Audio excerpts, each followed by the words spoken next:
Welcome to Nature Cures with Stacia Alicia, where we explore inspiring stories of natural healing and transformation. I'm your host, Stacia Alicia, and I am so excited to have you here today. Today on Nature Cures with Stacia Alicia, we are joined by a woman whose story is as powerful as her presence, Christina Johnson. From Graves' disease to heart complications to massive tumors, this episode is about resilience, self love, and a woman who turned her pain into power and made a decision to heal herself naturally. Let's dive in. Hi, Christina. Hi, Stacia, how are you? I'm doing well, and thank you so much for just coming on to share your story. So, Ab- just to start, can you just tell me a little bit about yourself? Absolutely. So I'm Christina Johnson. I'm originally from Charlotte, North Carolina in the US, and that's where I was born and raised. But I've lived in Atlanta, Georgia for about 25, 26 years now. I am a interior designer. I've been doing that for over 20 years. I have a company called Design My Investment. So we do residential and commercial spaces. I'm also a certified master life coach and an author. I put out a book last year, my first book, a memoir, which is also a self-help book, and it's called My Choice to Choose. So yes, that's what I do. I'm a mother of three grown-ups and a grandmother of five grandchildren. Are you serious? Yes. Oh, young and you look so youthful. All right. Thank you. So, as this is Nature Cures, can you tell me about your life before your health challenges began? Absolutely. So again, I was raised in Charlotte, North Carolina. So I grew up, we weren't allowed to eat sugar growing up or pork. And so we always had a garden at our house and we fished a lot. So we did eat meat, but there were just certain meats we could not eat growing up. And then as I got older after graduating high school and being a grown up, because I left home at 16, then I started to eat whatever I wanted. So it was so different from the way that I was raised. So at that point, I started eating sugar and those type of things and kind of got off that regimen that I had been, raised on. So so that happened, and I think I wasn't sick a lot as a young person. I know being little, I had, a little bit of stomach issues, but other than that, fairly healthy until I got into my 20s. But I've always been into herbal health. I really, really started taking it seriously at 19. I started studying different herbs. So I would always have a naturopath and a herbalist that I would see even as a teenager, which is pretty cool that my mind was expanded in that way. And I've just always been into it. So even to this day, I'm a big herbal girl.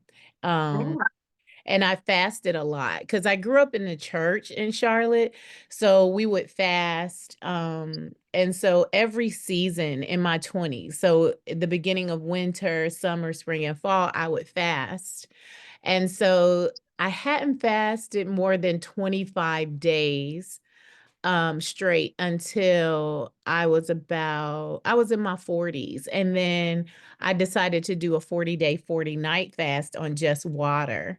And so I've done that twice. I enjoy fasting. I'm actually right now just doing a all fruit fast.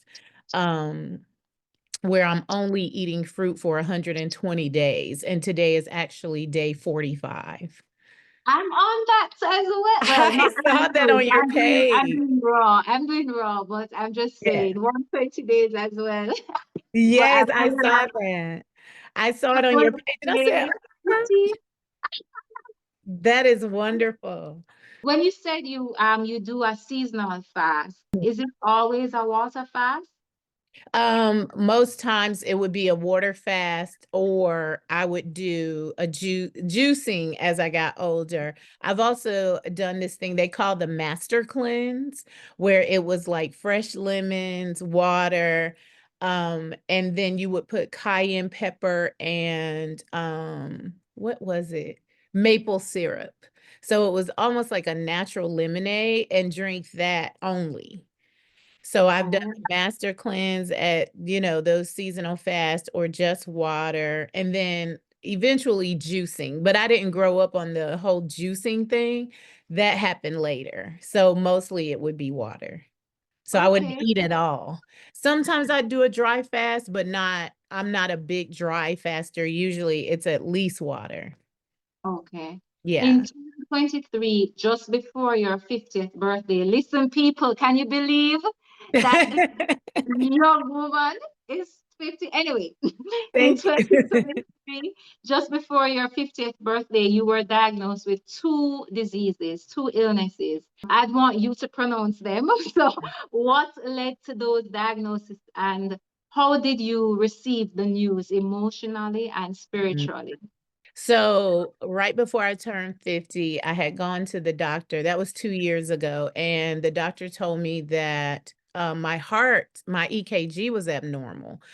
And I was afraid because my maternal grandmother passed away at 37 of a heart aneurysm. And one of the things that they ended up sending me to a cardiologist, and one of the things that came up was that my main artery was enlarged, which eventually can cause an aneurysm. So that scared me. Also, my rhythm was off. So the top part of my heart was beating different than the bottom part. And then I had dealt with mitral valve prolapse some years before. That's when the valve in your heart doesn't shut all the way and a little blood comes out. So I was having multiple issues with my heart. So I was going to the cardiologist and they were running a bunch of tests. So these things came up on the test. And I just thought to myself, that the body is designed to heal itself. So initially, when I heard it, it was fear. That's always an initial thing. It's like, oh my gosh, like the first thing I thought was, is it my time? And then eventually I just stepped into that place of what do I need to do to be proactive on my end? Because I've never been one of those people that like to take medicines from the doctor's office. I know that, the Most High has given us medicine already. I follow quite a few healers online, and one of them, Yaki Awakened, I had gotten his geogenetic package. And so I had been taking that prior to turning 50, and I was already off of meat. I had already decided, okay, I'm not eating meat anymore again, because I've been vegetarian and vegan a few times. But I stopped it for good. And then I started doing his herbs and I started eating watermelon. Oh, So during that time of going through the transition with my heart, I felt fearful. I did go see all of the doctors, but I also grounded, sun gazed. I did all the things I could think of. I was supposed to go to Bali, but they had to put a heart monitor on me to wear for 30 days. And I thought, well, I can't go to Bali now because I was supposed to go there for 30 days. And I didn't want my trip to be limited wearing this heart monitor, and I would have been too far away. So I decided to wait until the following year. But during that time, I decided I'm going to just eat watermelon because I saw a video that Yaki Awaken had put up that was talking about the healing properties of watermelon and how watermelon heals the heart. So I cut out everything but watermelon. I ate watermelon for 30 days, and then I just drank watermelon juice. And wow. then after that, I started doing all of the pullers. So there are certain fruits that pull things from the body, pull tumors and growths and cancer and all that stuff, which is seeded grapes. So I did seeded grapes for 2 weeks. And then I did grapefruit, kiwi, key lime, and lemons. And so Right. for about 60 days, I was strictly doing fruit. And then when I went back, I was about 2 weeks into the watermelon fast and the palpitation stopped. So I was like, wow, I can already tell the difference. My blood pressure, I've had high blood pressure since I was 28. So at this point, I'm 50. And I was like, how do I combat this blood pressure thing? Because every time I would get it to go away, it comes back, which is one of my reasons now that I'm doing the full fruit fast, because I feel like for 4 months, just fruit, it's not coming back. So that's one of the things that I'm trying to reverse for good. But during that time, it did go away. It got so low that I remember having to reach out to Yaki and say, hey, my blood pressure is a little low and I'm scared. And at that time, he said, go get some licorice roots. And it worked. It balanced my blood pressure, brought it back up to normal.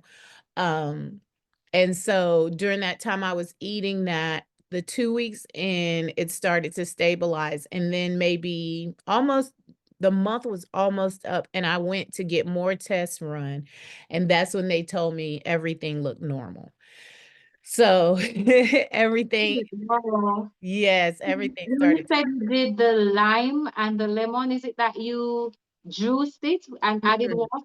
So in the mornings now, I do this with regimen, but back then I would put like a pinch of Celtic sea salt in a little warm water and squeeze the key lime in there and drink it. Okay. Because I can't eat it. Like, so I would drink it in water. I would drink that in water, but all the other fruit I would eat or juice. Okay.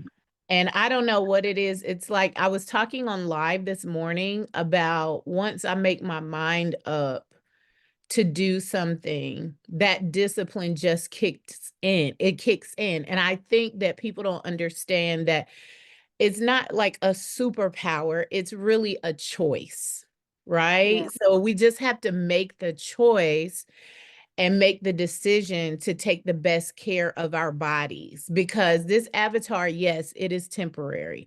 Yes, it is here for us to enjoy life, but we also have to be here to do that, which means we have to take care of it and honor it.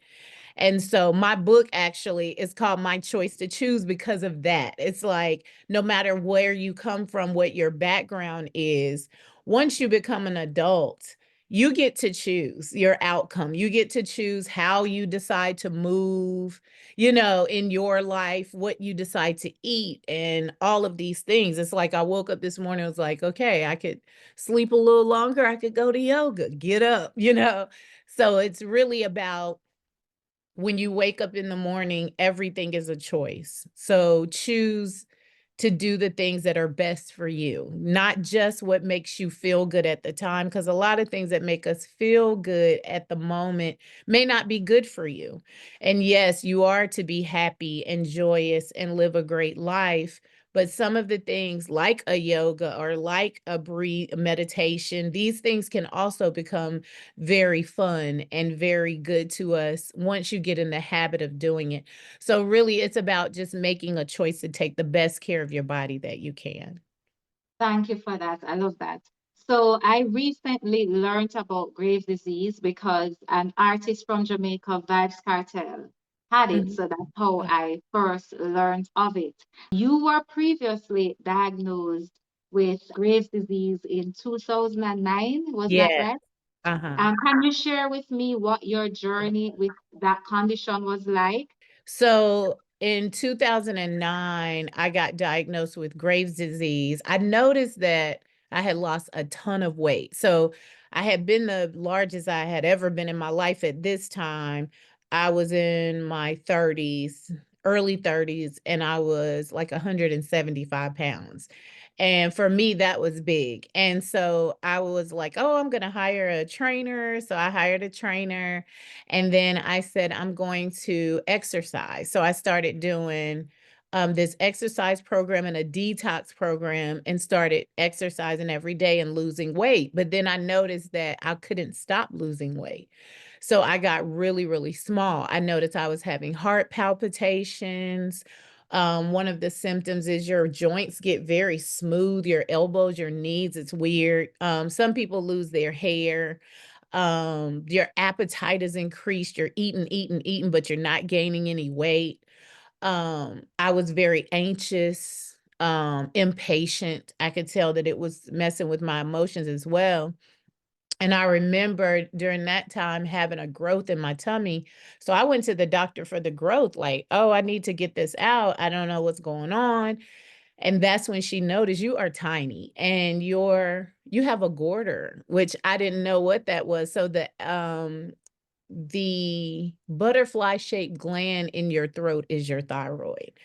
And my doctor was like, yours is enlarged. And so it has a goiter, which is a growth, and nodule. I had nodules. So I did all the tests, and that's when she told me you have Graves. And I can't touch the tumor until you get your thyroid stabilized because it causes your heart to race. So I couldn't have surgery because that would have put me into cardiac arrest. And so then we started with the endocrinologist, which is the doctor that you go see for your thyroid. And he was like, you're the sickest patient I ever had. And yeah, and he was a very, he was older. And I was like, what? He was like, yes. He told me that if he said that my kidneys were going to fail. So what happened was it affect my womb. These tumors started growing so big and pushing my organs out of the way. So the right kidney started to get smaller because one of the tumors was leaning on it. So the other kidney on the left side started to overcompensate. It was getting bigger. I saw it on an MRI, and the right kidney was getting smaller. I was dying. I was very tiny. I had lost all this weight. You could see the bones in my shoulders and my back. My arms were so tiny. I was little. Because the symptom of Graves' disease is like I would wake up and my heart would be racing as if I was running like a race and I was asleep because it speeds up the heart like so fast. And so he was like, your kidneys are going to fail, and then we're going to have to rush you into emergency surgery, and then you're going to die on the table of cardiac arrest. And so I remember just being so afraid. And I tell this story in the book. It goes a lot deeper spiritually, but I remember hearing the Most High say, are you going to believe the word of man, or are you going to stand on my promises? And at that moment, I just started saying, thank you. Thank you for my healing. I just kept seeing myself as healed. I would go to sleep not knowing if I would wake up, but I would still just be like, thank you, because the people around me were stepping up in different ways. I was one of those people that were giving of myself and putting myself last. People were showing up, and I was seeing a lot of people love on me that I hadn't seen. People were praying who had never prayed before because they wanted me to be better. I could tell that it was doing a lot for everybody. Everybody was growing through it. So sometimes when we're going through these situations, it's not just about us. It's about the people that are affected by it. And so it ended up being a beautiful blessing, but it was a very hard trial. But I remember I just kept saying, thank you. Thank you for my healing. Thank you, Lord. Thank you for my healing, until one day I was healed. I had a surgery. Eventually I was able to have surgery. I had did all the natural stuff, Dr. Sabi, everything, but I had waited so long in order for it to those things to work. I would have had to start earlier. By this time, my body was just declining. Eventually, I did have surgery to remove the tumors, but then a year later, another one came back. And it ended up really just being a clean cyst. So they removed that. Then the following year, another growth came back, which they called a complicated mass because they couldn't tell what it was. Blissfully, none of the growths became cancer, but they just kept coming back. And I think a lot of times we don't realize what the diet is doing. during that time, I went to a doctor's office that had regular doctors and naturopaths.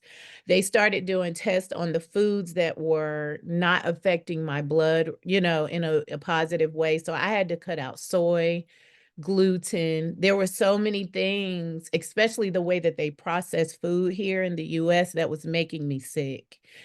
And so I had to change my diet back then as well. It's crazy because we fluctuate with these foods sometimes because we're so addicted to the sugar, we're addicted to the taste, or even the comfort that it gives us versus what it's doing to the body. We're not always thinking about, oh, well, if I eat this one more time, it's going to be okay. But every time we take in something that is not healing us, we are taking in something that could be killing us, and it's not worth it.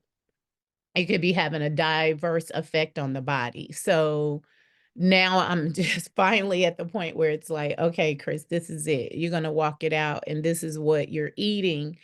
And I've noticed that every time I change my diet, my taste buds change.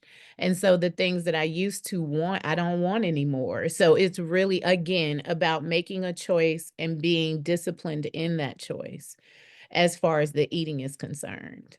So you gave us a few of the symptoms of the Graves' disease.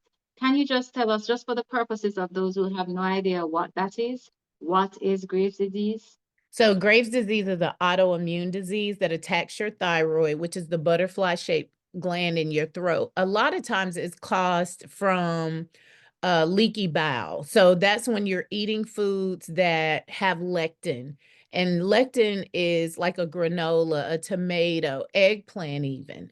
And it makes these small tears in your intestines. So then you have bowel that leaks out into the bloodstream, and it does the same thing as the thyroid. So it acts like the thyroid, but the thyroid overreacts because it feels like, no, that's my job. And that's how it ends up letting go of too many thyroid hormones. And then you go into hyperthyroidism. I think another emotional tie to it is high levels of stress, and being very stressed out. And at the time that this happened to me, I was in a very stressful marriage. And I just remember being sad a lot, crying a lot, being upset a lot. And then that on top of environmental toxins, on top of the foods that I was eating, it just wasn't a good combination. And I think people don't realize too that every emotion, like every dis-ease, has an emotional tie. So these emotions that we go through are just as important as what we eat, how we speak, the way that we think, if we're really breathing a lot or enough. And I think we don't understand that when you're taking all these emotions in, it can also make you sick. There's a book called You Can Heal Your Life by Louise Hay. God rest her soul, but she studied every dis-ease and the emotion that is connected to it. And two of the things that was connected to the fibroid tumors were, one, staying in a relationship that you've outgrown. Mm. Yeah, which hit me like a ton of bricks. And then the second one was if you're creative and your creativity is stifled, which that is my love. Like I have to be creative. I'm an interior designer. I do design. I love the arts. And when you are not living in that creativity, it's also stifling. And so just understanding that what we're allowing to take place in our life, what we are feeling, again, how we are speaking and the emotions that we take in have a lot to do with whether our body is at ease or not. Lifestyle wise and lifestyle changes. Take us through like a typical day now of what you do, what you eat, just your lifestyle in terms of your wellness habit. So when I get up in the morning, the first thing I do is visualization because I have to be able to see the things that are not as though they were. That's the definition of faith in the Bible. And to me, the definition of manifestation. It's like if want my life to look a certain way, I have to be able to see it, feel it, almost taste it. So the first thing I do is my visualization, because I can still be laying down, I can breathe, and I can see that in my mind's eye. And then I pray. I usually cover my head and then I pray to the Most High, because I was raised in the church and I am a spiritual person. And I do believe in a higher power than myself. And so I talk to the Most High. My first thing is thank you. I'm very appreciative for every new day, when my mercies and his grace is renewed every morning. So I have to let him know thank you. I pray for everyone that I can think of, my family, maternal, paternal, everyone connected to me by blood, every supporter that I have, every customer and every client. Um, I just give thanks. The next thing I do usually is go to yoga, like this morning, or do some type of exercise. So if it's not like a high intensity cardio boot camp class, then I do yoga a lot. Since I've been doing this 120-day just fruit, I've been doing a lot of yoga. And I've been doing yoga for years, like since '09. Back in '09, I wanted to teach it. But my life is so hectic. It's hardly time to do everything. But yeah, so ever since I went to Bali last year, I've been doing yoga a lot, which I love, the calmness, how I don't think about anything when I'm in those poses and in that class. I'm doing a lot of deep breathing. This morning I did meditation with deep breathing. So meditation, visualization, and working out are my first. I do intermittent fasting, so I don't eat anything until noon. The most I'll do is drink something. And so if I do drink something, it'll be this little concoction that I make with it'll be olive oil, apple cider vinegar with cayenne, turmeric, ginger. I put a little bit of cinnamon, key limes, lemons, and then I drink a shot of it. Sometimes I'll wait till noon to do it, but sometimes I'll do it in the morning, and then I'll do just water. At noon, now that I'm on the 120, at noon, I try to do, if I have it, papaya. It's something about the beauty of papaya and how it affects the gut. So I'll let that be the first thing. And then I'll do papaya seeds, which kills parasites. So I'll do a teaspoon of papaya seeds and then I eat fruit throughout the day. I cut off most times at 7:30. I try not to eat after 7:30 to give my body a chance to heal itself and to be in the fasting state. And then I break my fast the next day. But I work. So after I come back from the gym, I'm usually, depending upon whether we are out in the field doing interior design or we're working from home. And sometimes I'll meet I have a business partner, we'll meet at the office. So I will do interior design up until, we're done with that.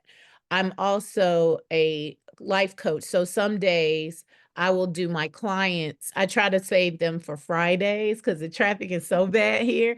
This way I can work from sun up to sundown, taking clients throughout the day on Fridays. But for the most part, I do design every day during the week. The weekends are mine. That's like a rule that I made for myself young, especially because my kids were young back then when I started doing design.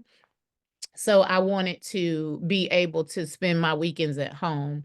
But now since I'm an empty nester and everybody has their own families and all of that, I could work on some Saturdays, but I still try to keep my weekends to myself. And then my downtime at night is, oh, I love the steam sauna. I do it every single day that I can. Wow. I love it. That's one of my ways of detoxing. And so I have a portable sauna at home, but I also go to the gym and get in their eucalyptus sauna.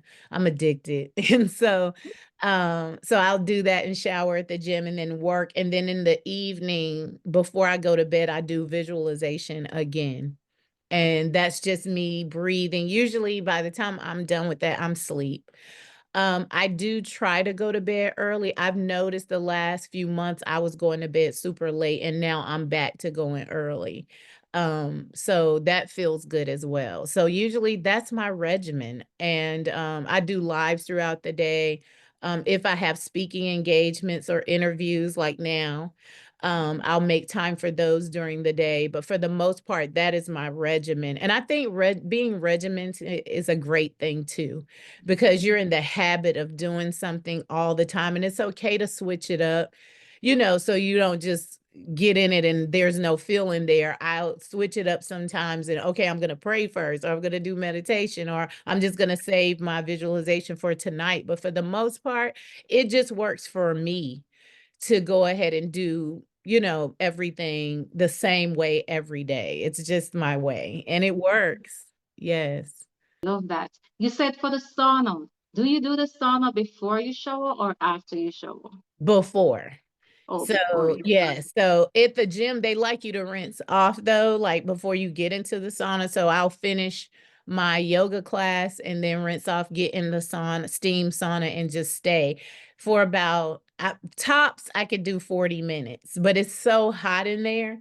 I usually do about 30 minutes in the sauna, and then we have showers at the gym. So then I'll shower and all of that and get dressed at the gym. So by the time I'm leaving the gym, I'm ready for work. So whether I'm meeting my business partner at a furniture retailer or we're at the client's home, I take my stuff with me and I'm ready to go. And then if I'm working from home, I'll put on something comfy. So when I get home, I can just get straight to work. You have overcome multiple health issues, right? Yes. And while running businesses and raising children Yes. and grandchildren, like Yes. how do you learn to listen to your body Hmm. while juggling so much? I've just been so in touch with it that if anything is off, it's almost like my body tells me. I mean, it is that real. Like I have been one of those people that can diagnose myself. Like as women we'll have like things that happen with our bladder and I'll know something doesn't feel right. Okay, I need to do this. And as soon as I see whatever sign it is, if it's not like an emergency, I need to call the doctor or something, then I usually know what I need to do to take care of it. Like cranberries are one of my least favorite things, but it's very good for the kidneys. So if I feel something going on with my bladder, then I know, okay, you need to flush your kidneys. And so there's different herbs I can take and, different juices I can drink, and I'll just jump on it. But I think just over the years, especially because I started having these health issues, I've just learned to just listen to the body and pay attention to the signs that the body's giving me. So I know if my heart is palpitating, okay, that's not normal. People get so used to that they just live with, oh, my heart skipped a beat, and it just doesn't mean anything. But for me, it's like I have to pay attention to everything because I don't want something that seems small to blow up into something big, because I've had that happen a couple of times. So it's like, no, then you go see a professional. And for me, going to the doctor is not so they could give me a chemical to heal me. It's so that they can tell me what this is so that I can do what it takes on the natural end to heal myself. And I'm not negating medication. We've had to take it. I've had to take high blood pressure medication off and on for years just to keep me stabilized while I do these things. So it's not that I'm saying don't listen to your doctor or don't take medicine. Never would I say that, but it's just my choice that once they tell me what it is, to figure out how to combat it in a natural way. You spoke about being in a toxic relationship. Mhm. How did like trauma and the past emotional stresses like Mhm. impact your health Yeah. outside of, I know you spoke about it, you think that it was one of the contributing factors to the Graves' disease. Yeah. If there is a specific way you think that having trauma and emotional stress, that it Yes. impacts your health? I absolutely do. I think when we hold on to things and we don't talk about it, I learned that as a kid. Like I went through molestation. I talk about that in the book as well. A molestation as a kid, rape in high school, and an abusive, abusive relationships, because in my home, that's what I saw. That's what love looked like. It looked like everything, split everything 50-50. Sometimes you're going to have black eyes and it's going to be fights and you're going to have to run across the street to the neighbor's house to call somebody. I felt that I couldn't tell anybody when I was molested. So I didn't tell my mom until I was 30 years old. So a lot of things I held in, and it was crazy that my thyroid, which is in my throat chakra, is the Mm. thing that got attacked, because a lot of it was because of non-communication and me holding everything in and not speaking my truth, or not telling my truth, or not getting things out. And so I feel like I literally always got challenged in this area, because it's always been hard for me to speak on things that have hurt me, or even when people, as an adult, when you go through these relationships, not just romantic relationships, relationships with your parents, with your friends, and it's certain things that you don't say, that you should be saying, or relationships that you should be no longer a part of, but you're holding on to, and you're not speaking the truth about those things. It affected my throat chakra big time. So I know that, a lot of the traumas that I've lived through happened because of, me not being open about my feelings, or accepting my feelings, or looking past it, and not realizing that you are enough. You deserve to say whatever it is you need to say, face whatever it is you need to face. It's okay not to bring people in your life that remind you of old relationships that were unhealthy. And I know a lot of it started with my dad not being in my life. Um, and not having him was one of the reasons why I chose a lot of the relationships that I chose, but also my relationship with my mom was strained for a very long time, and just picking women that reflected our relationship and Mm. not even realizing that. So I think that a lot of times when I recently lost an aunt who was the matriarch of our family, and she raised her siblings when my grandmother Christine died at 37. And she felt like, well, I should have held them more, because then they would have been more affectionate to you guys. I should have done this and I should have done that. And she held on to that guilt her whole life. I remember a day or two before her life ended, and me saying, "You've done well. You did so good. Like, you don't have to feel guilty, because you did the best you could as a kid," really, because she was like 20, 21 when her mom passed away. So she took over as a mom when she wasn't even fully finished being raised herself. And so I said, and if anybody has hurt you, or if anything else that you're holding on to, you can't beat this unless you let go of it. And she said, "I'm just going to have to let it go." I just remember her saying, "I'm going to have to let it go, huh?" And I said, "Yes," because I feel like cancers are accumulations. It's us just holding on to all kinds of stuff, not just, poisons from the food and pesticides and all the things, but anger and resentments. And I just remember seeing a picture of the tumor they took out. It was so big. I remember just bawling and feeling like this is a huge ball of anger, resentment, and pain. And it's been created over time. And I remember them telling me years before, "Oh, you have a little fibroid, but don't worry about it." And the doctors say this all the time: "If it's not bothering you, don't bother it. We'll just keep an eye on it."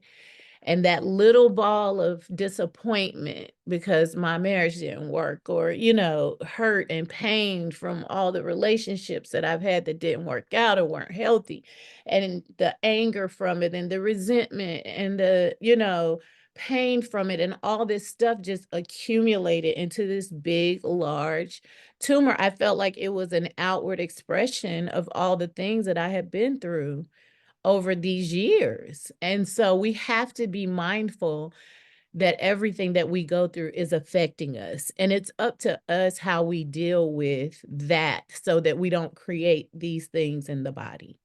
You have done a lot of inner work, Yeah. of forgiveness, just like what you said just now, telling your grandma, you My said it aunt. was. She was, it felt like Oh, a grandma, but she was my aunt. Yeah. yeah, on forgiveness, just learning to love yourself, and healing. How has that practice Mhm. of forgiveness and self-love supported you specifically on your healing journey? I can just tell that I've grown so much. Like the fact that now when I tell the story, it's just me telling you the story. I don't feel it, I don't live in the pain of it. I don't feel bad about it or guilty or shamed like I used to. It just feels like, okay, this is my story and I'm going to share it because somebody that's listening will relate. They may not have been through the same exact things as me, but they're going to be able to relate to it. So the way that it's affected me is just being able to utilize this journey to help other people through theirs. And that is the win, right? The getting up every morning excited about life. Oh my God, what am I going to do today? What am I going to attack today? Is all good. That is great. And I feel great about myself and I love myself and I love my body. I love my soul most of all. And I know the body is just the outward like gift of that. When people say, "Oh, you don't look, like a grandma, you don't look like you got grown kids," and it's just that joy that I can't even explain. It's just all of that work that's been done and that forgiveness of self first. And just understanding, yeah, Chris, you've done some things. So what? We all have. Like, we've all made this, and I don't really like the word mistakes because I feel like if you have grown through it and you have learned from it and you're an even doper individual because of the choices that you made, then was it really a mistake? If Mm, the offspring that have come from me have a different story to tell than I did. If, my youngest daughter called me, she was crying. I was reading your book. I had to put it down a couple of times because I don't like to hear about anybody hurting you, but I can't relate to that relationship because I didn't have that with you.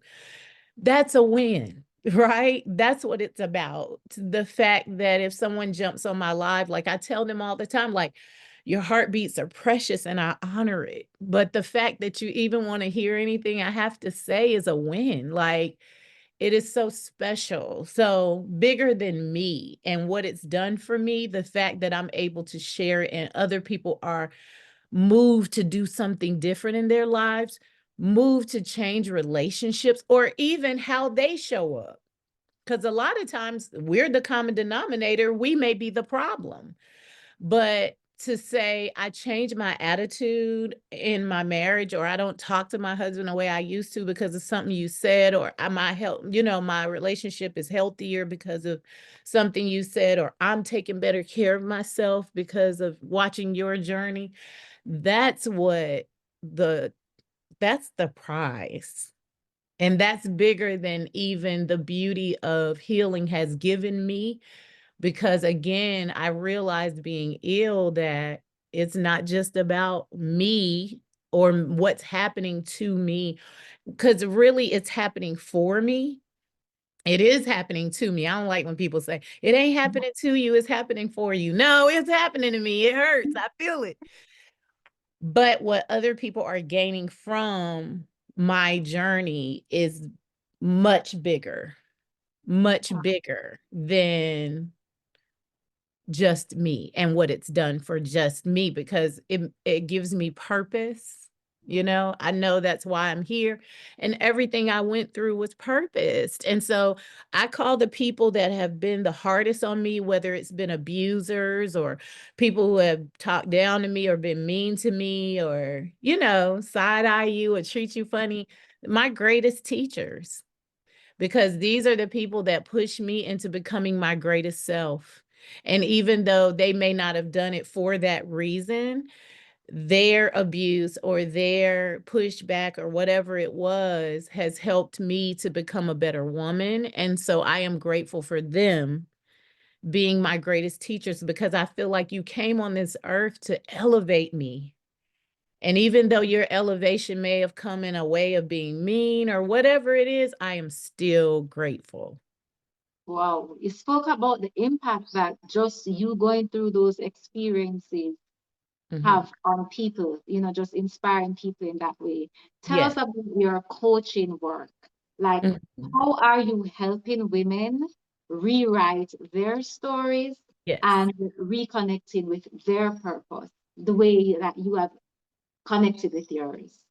I think the biggest thing is going back to the foundation, right? Because I realized that everyone that comes into our lives are coming into our lives to heal us from something that may have happened to us as a child, the traumas we've picked up on the way.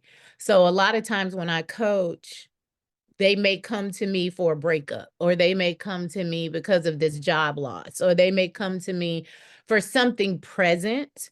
But I like to go back and really see, how did this start? How did this story start for you? And if we can heal a lot of the things that happened in their childhood, then it's going to heal them as adults. So a lot of times I start there.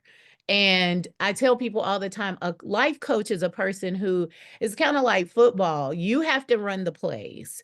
You have to do the work. I will run down the side of the field as fast as I need to. I will call out the plays. I'll put them in a book for you, but you have to be open and willing to do the work. And I can coach you through it, and I can give you all of the reasons, I can give you, you have to have the whys, but I can tell you how. And it is really up to you whether you really want that healing or not. And if you do, we can make it happen. But it is work. It's not always easy, but I try to start at the foundation and then build them up. And it's just beautiful to see a lot of times when your clients come to you for one thing, and then you look up, it's been a year, they don't even mention that one thing. And then now their lives have changed in such a beautiful way. And it's like, I have clients that started out work from home, making a few dollars an hour to making six figures, or, came to me about a man that they never mentioned, like never, and now is ready to get back into dating and all of this, or starting a new business. And now I'm also I love connecting dots. So I like connecting people with other great people. So then I see, okay, well, this person can help you with this. And then I see other people coming in to also be a tribe or a village. So I do that too. It really just depends on the client, but usually that's how we start, at that foundation and healing that and then moving forward.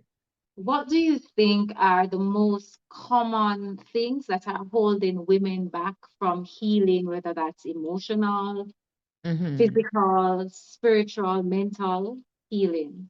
I think fear. Mm. Fear sucks. It's like, it's that, like I was saying this morning on live, I feel like our brain lies to us. The brainstem lies to us. A lot of things that we'll tell ourselves isn't true. I remember when I first started writing my book and I heard a voice say, "Who wants to hear about your life?" And I thought, that's so true. Who cares?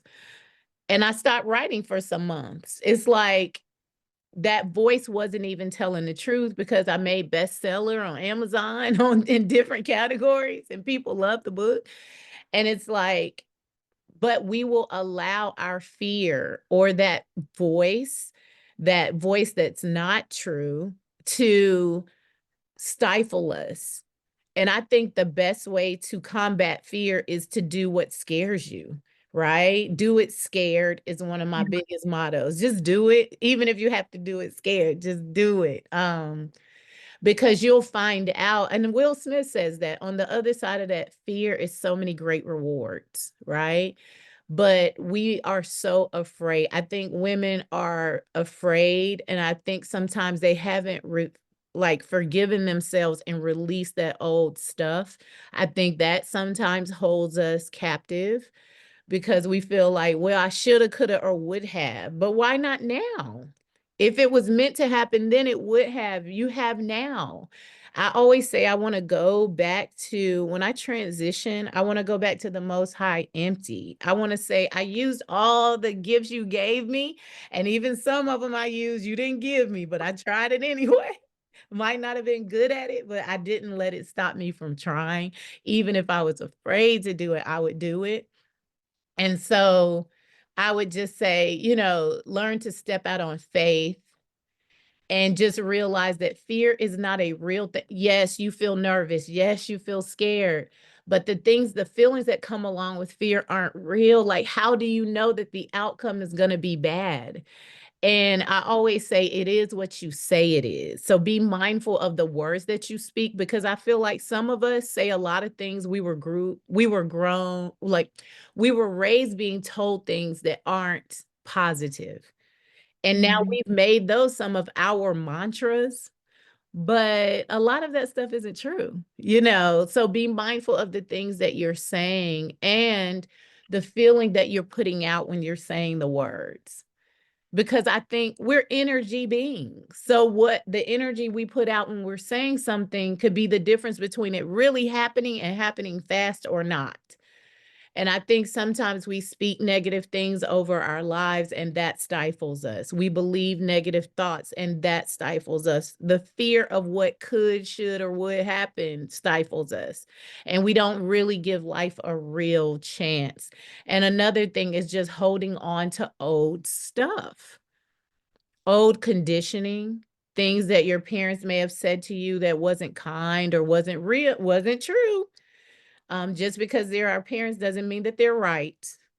Some of us were raised being told, like me, you're never going to amount to anything. Lies. It's not true. It's just, it Hi. wasn't true. And I think sometimes we just hold on to old pains and guilt and shame and hurts and unforgiveness, and that keeps us stifled. You are what you say you are, so be mindful of what you say, what you take in, and how you feel. That's a big. Yeah. As a woman who has worn so many hats, Mhm. from mom, designer, CEO, reality TV star, author, how do you, or how did you come back to yourself Mhm. and reclaim your identity beyond those roles? Because Right. sometimes we can see ourselves just as a mom. Yes. I think my spirituality has a lot to do with that, because I understand that I'm in this human suit, right? So these things are all temporary. I keep that in mind. I'm grateful for all the love that I have, but I don't allow it to change me, or I don't like to say that I don't like to say that I take it with a grain of salt, because I don't want people to think that I don't care about the fact that they care about me or my well-being, but I don't allow it to be greater to me than my love for the Most High, my love for myself. And people feel like self-love sometimes can be selfish, but it's like, how am I to take care of all these people who love me, the things that I do on a daily, if I'm not okay? So it's me first, it's the creator and then me. And then everybody else falls under that. And I had to learn that over time.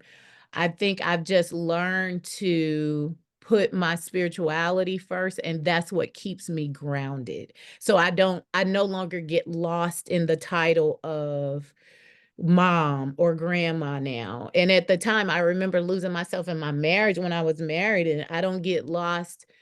I don't lose myself anymore, because I do have a regimented life where I'm always connecting, right? Like I took my grandson out the other day to ground, and he was like, "That's gross. I don't want to take off my shoes and walk on the it might be worms and this. And I was like, we're grounding, you know what I'm saying? And just bringing people into your world and allowing them to experience something different. I think the thing that has helped me through the years, especially with raising kids, is when you learn, you teach.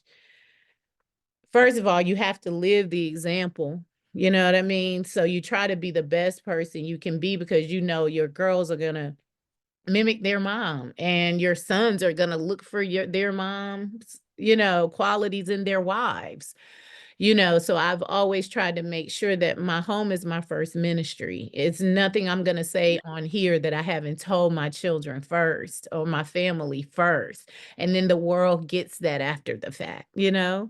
Hope I didn't disturb you a while Oh ago. I was no. trying to say that again. My Yes, my home is my first ministry, so I can't be out here saying things to other people. And it's beautiful sometimes when you catch your girls. Like, my girls are older now, they're 35 and 32, and my son's 24.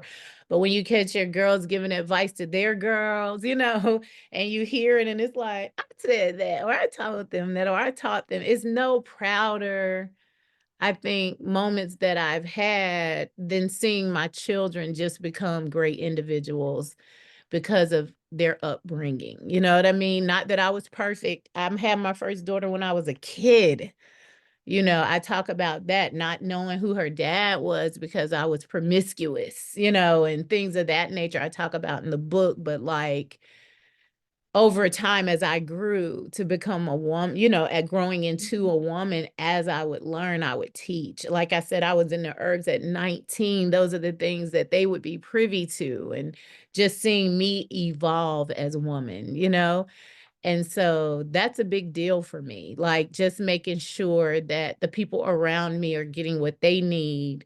And then it just expands, because I know that if I've said it to my daughter, and now I hear her saying it to her friend. Now her friend may be saying it to their child or their friend. Like, this is all spreading because of, the way that we learn and we teach and we grow. It's now affecting not only our families, but other people's families.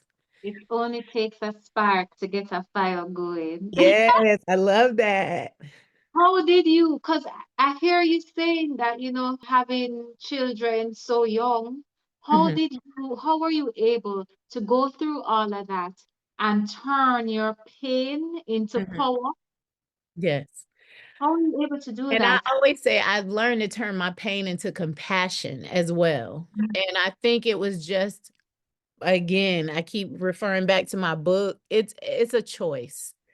It's merely a choice. You can do what you want to do in this lifetime. You can make a choice to allow it to break you down. It's not like I haven't had my moments of breakdowns, or, being depressed. I remember being depressed. We started calling it the D word in our house because I didn't like the word. After I used it, I heard my daughter use it, and I was like, oh no, we're not doing that.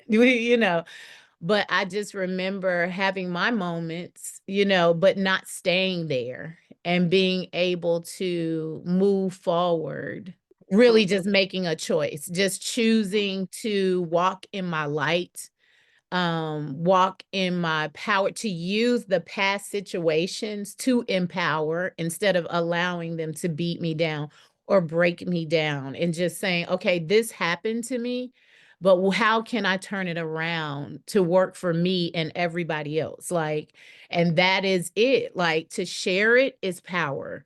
To be vulnerable is power.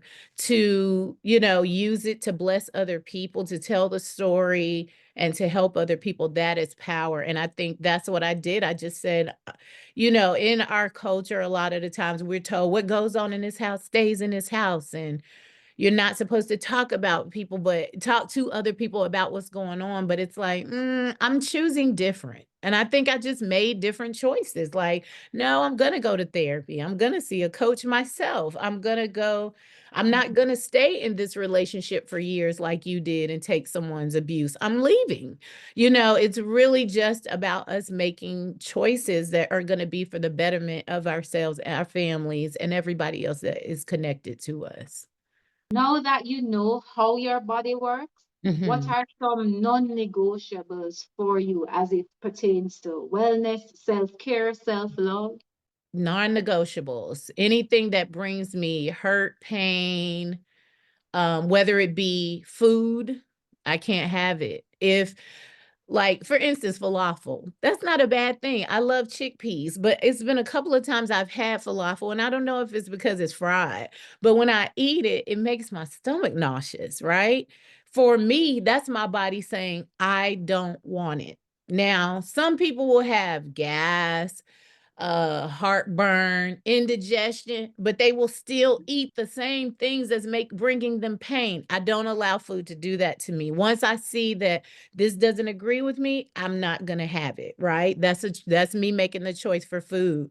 Or if someone comes into my life and they're negative and they're talking down, or they are talking about other people, nope. I can't allow it. So it's really about boundaries, and making choices that make you feel good, right? Yes, having a cocktail is great. It feels great. But that night, if it's making me jittery or making me feel weird or my heart is palpitating, then that means I can't do it. You know what I mean? Just certain things that come about, even when it comes to people, I just can't allow it in my space. I would never allow anybody to abuse me or talk down to me again. When at one time I felt like I deserved to be punished. I didn't know, you're a kid, so this is not your fault, that these things are happening to you. You were born into this situation to gain some great things out of it.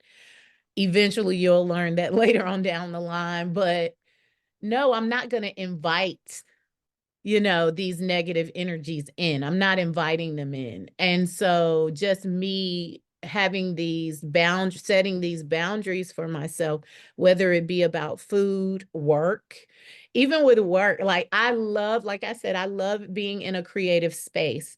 So if I'm working on a client and it's just so stressful, and so if I'm already in it, I'm trying to hurry up and get it done because I don't like for work to feel like work, right? The money's going to come, but do what you love, right? And so, or if a client is new, we do these consultations when a person asks us, can you come design our restaurant or our home or our business? If we get there and the energy isn't right, the consultation, most of the times, the client thinks it's for them to survey us and to see, how we're going to gel. But it's for us too, because if something feels wrong, it is, and I won't take it. So I always tell my business partner, I'm never going to take money out of your pocket. If this is something you would like to work on your own, feel free, but something is not right. You know what I mean? I don't feel good about this. So it may be a situation where we go to the consult and then we don't take the client. It's not always about the client because, again, I've been so blessed to now be able to work in my area of gifting that I don't want it to feel it is work, but I enjoy it. I don't want it to feel stressful, and I don't want to have anxieties and all of that. And anytime I've not listen to my spirit, I've had to pay for it. I've had to pay for it, whether it be with work or relationship. If the creator says no, right? The answer is no. It doesn't matter if the whole world is saying yes. If the answer is no, it's no. And sometimes we learn the hard way, which is fine because we are going to leave with wisdom, hopefully, and we're going to grow through it. But a lot of times we go through so much because we don't listen to our souls, right? We don't listen to the spirit. We don't listen. We just do what we want to do and what feels good at the moment instead of really feeling like, no, this isn't right. And so I try to make sure that I'm setting boundaries in every area of my life. I love that. Always trust your gut and your intuition. Yes, that gut to me is God. Like, it's Bible. It's like, if something don't feel right, yeah, I'm not gonna do it. For someone who is dealing with maybe heart issues, autoimmune conditions, chronic illnesses, what's one step you would encourage them to take? I remember when the doctor told me that my heart was acting up. I remember going in my car, and the first thing I asked myself was, what or who broke your heart? right? Because a lot of times, again, a lot of this stuff starts with emotion, right? And I had just went through a breakup and it was painful. And I just remember thinking, okay, Chris, that's what it was. And journaling is such a healing thing for me. So I'm able to write down my feelings and really ask myself, what is it that you're feeling right now? Because again, we will make it all about the health issue and not about the heart and not about the soul. And so I will say, okay, you've lost 2 friendships. How are you dealing? How are you dealing with this? Is your heart broken? And it's okay if it's broken. Write down how you feel. Cry if you need to. I always say cry, kick, and scream if you have to, but get it out and get it off of you. And then research whatever that is, because whatever that condition is, I feel like it can be handled by a doctor, but you can also do things on your end to get rid of whatever it is. And so when you first thing is deal with the emotion and what brought you here. Second thing, go to a doctor, get diagnosis. Third thing, which is also first and second, just do your own research and figure out how you can be handling this when you're at home. Because some people, you can take the medication, you can also sun gaze, you can also ground, you can meditate, you can forgive yourself and others. You could be working on a lot of this stuff in the background while the doctors are doing what they need to do. How can people work with you? My website is ChristinaSJohnson.com and everything is there. You can sign up for coaching there. I have an accessory line. I love accessories as my bracelet. Like I sell accessories. It's called Jamila Jahari, which means beautiful jewels. And so you can go there and do that. Designmyinvestment.com. That's on my site. But you can go to designmyinvestment.com for the design if you want to utilize me as an interior designer. We're based out of Atlanta, but we travel. And so anything that I do is there on ChristinaSJohnson.com. On Instagram, I'm Christina Johnson _. On Facebook, Christina Johnson. YouTube, Christina Johnson, and TikTok. I think TikTok is Christina Johnson 1111. And I don't do a lot of TikToking. I'm old school. I am 52, so it's like I'm still in that. I don't really know how to work this thing, so I'm on Instagram a lot. I do a lot of lives, and if you can catch me doing a speaking engagement, that's also fun, or at a retreat, but ChristinaSJohnson.com is usually telling you what I'm doing. And my book is available there or on Amazon, and it's called My Choice to Choose, which it is my memoir, but it's also a self-help, because during this time of living, I'm kind of telling you how I was able to get through, and then some ways that I kind of look at life, and that everything is based on choices. So one of my biggest takeaways would be to be kind to yourself. Understand that we are all learning and growing. Like, I feel like that's why we're here. When we have it all together, it's time to, transition to the next. But I feel like, and live in gratitude, because every day we have a new chance to do something different. And it's never too late. It's never too late. I'm 52, but I always say, who flipped the numbers? I feel 25. Flip those numbers around, flip them back. I'm 25 and I just feel alive and energetic and vibrant. And it really is your choice to get older. It's not, to me, I feel like people when they're 30 and 40, like, I'm getting old. It's like you're a baby, right? To the Most High, you're a baby. People used to live to be 300 years old. We're really babies in this thing. So enjoy the journey while you're here. Do all the things, right? Check all the boxes, do all the things, because every day that you're here is an opportunity. I'm going into the final segment, the rapid fire round, where I'm going to ask you some questions quickly and you answer quickly. Okay. All right. One wellness habit you can't live without. Steam saunas. A quote or mantra that kept you going through your darkest moment. It was one that Oprah got from Maya Angelou. People can't hold a candle to the light that God has given you. I know who I am now. I am God's child. One healing food or drink you always have in your kitchen. Coconut water. That's my favorite.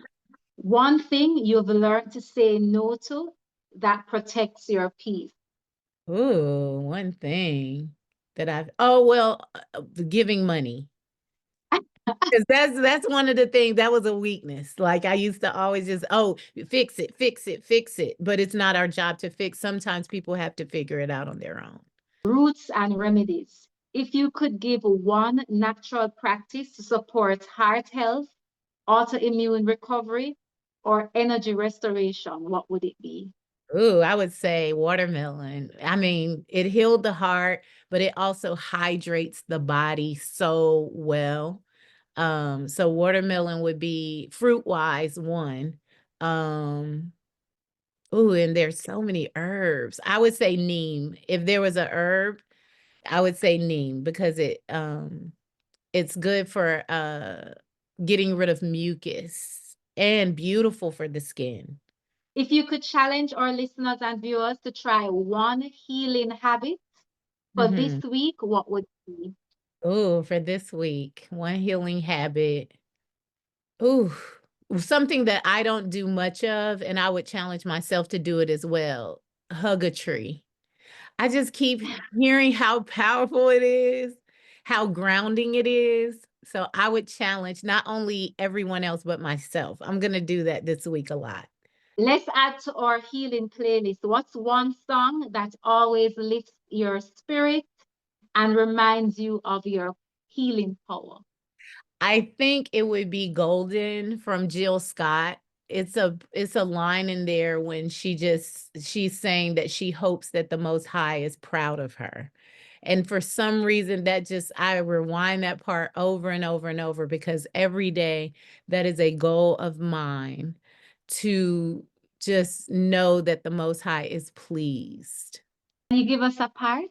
Can you give us a little part?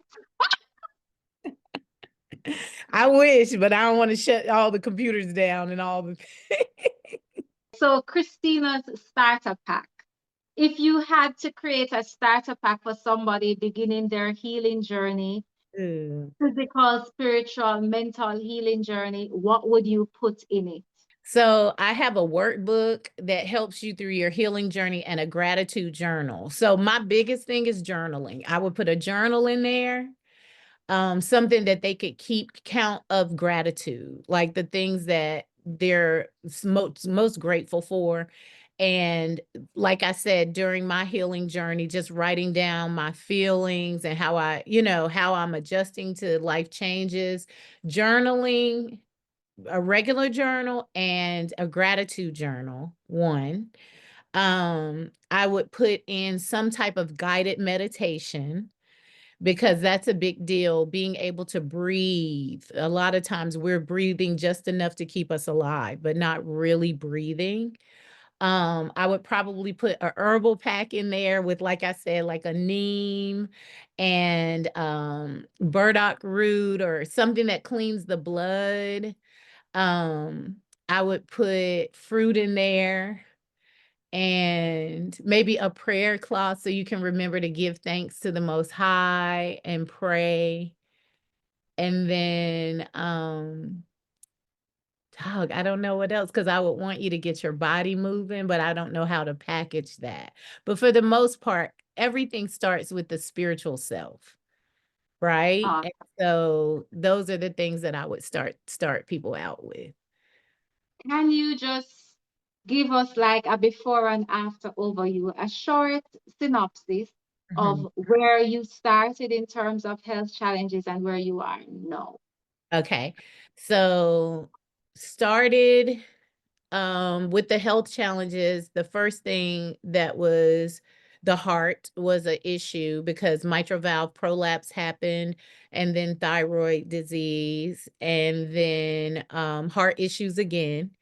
To now I'm getting rid of the blood pressure thing because it has fluctuated, it has gone. I've gotten off the medication and it's come back. But right now, my blood pressure is immaculate. My heart is healed. And I'm the most joyous I've ever been and the most free in my whole life. And so that's where I am. And I know it's because of doing the work to heal myself, mind, body, soul, and the physical. And yeah, so I'm before I was ill because I was holding on to a lot of pain. And now, because I've been so open and vulnerable and doing the work, I am set free. And that brings me to the final question, which I think you kind of answered just now. What does true healing mean to you? To be set free. I Ooh, just think that once you have healed the soul, healed the spirit, healed the body, and we're all works in progress, but there is a freedom that comes along with that. And I think the Bible talks about a peace that surpasses all understanding, that no matter how many things happen, no matter how rough life gets, because life starts to life, there is a joy and a peace down in your soul that is unshakable.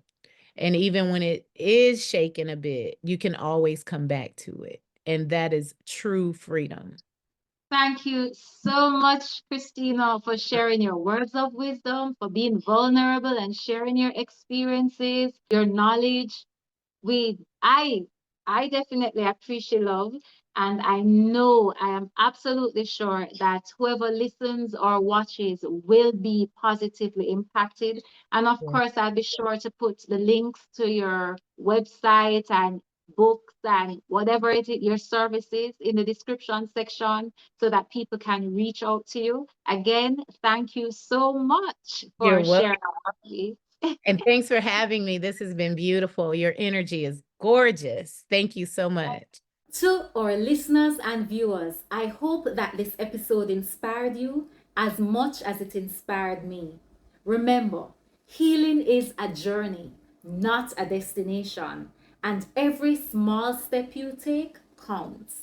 You can watch more episodes of Nature Cures with Stacia Alicia on Amazon Audible, Spotify, and YouTube Music. If you enjoyed this episode, please subscribe, leave a review, and share it with someone who needs to hear this story.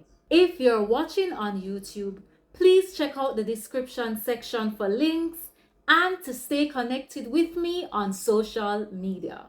Until next time, take care of yourself. And remember, nature cures.